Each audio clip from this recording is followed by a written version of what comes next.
Halo saudara, apakah saudara pernah mengalami ada hubungan yang dulunya hangat sekali, tapi sekarang hambar?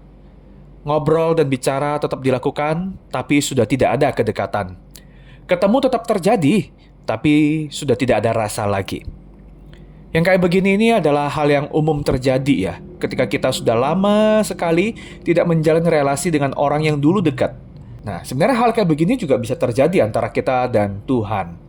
Doanya tetap berjalan, ibadahnya tetap ikut, tapi hati terasa kosong, hambar, seperti ada yang hilang. Saudara, di kitab Imamat ya, Tuhan memerintahkan agar setiap persembahan itu dibubuhi garam. Saya bacakan dari Imamat 2 ayat 13. Dan tiap-tiap persembahanmu yang berupa korban sajian, haruslah kau bubuhi garam. Janganlah kau biarkan persembahan sajianmu itu tidak diasinkan dengan garam perjanjian Allahmu. Imamat 2 ayat 13. Ini adalah sebuah perintah yang unik ya. Kenapa demikian? Apa maknanya bagi kita hari ini yang tidak lagi membawa tepung dan minyak ke mezbah Tuhan? Saudara, dalam budaya Ibrani, garam itu adalah lambang perjanjian yang tak bisa dibatalkan. Tahan lama, tak membusuk, tak berubah rasanya. Itulah lambang garam, lambang perjanjian. Dan setiap persembahan kepada Tuhan, Tuhan minta itu harus tanda kutip diasinkan, dibubuhi garam. Karena Allah mengikat perjanjian dengan umatnya dan ia setia menjaga ikatan itu.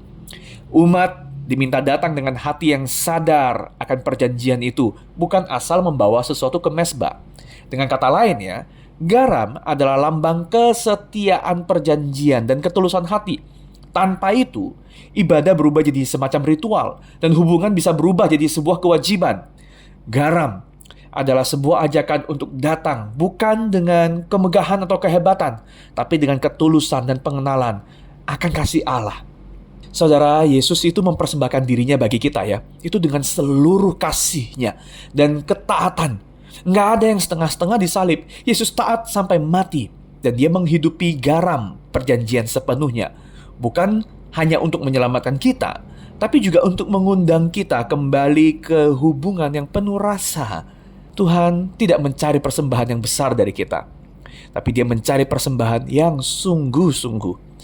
Garam perjanjian itu mengingatkan kita bahwa Allah itu setia pada janjinya.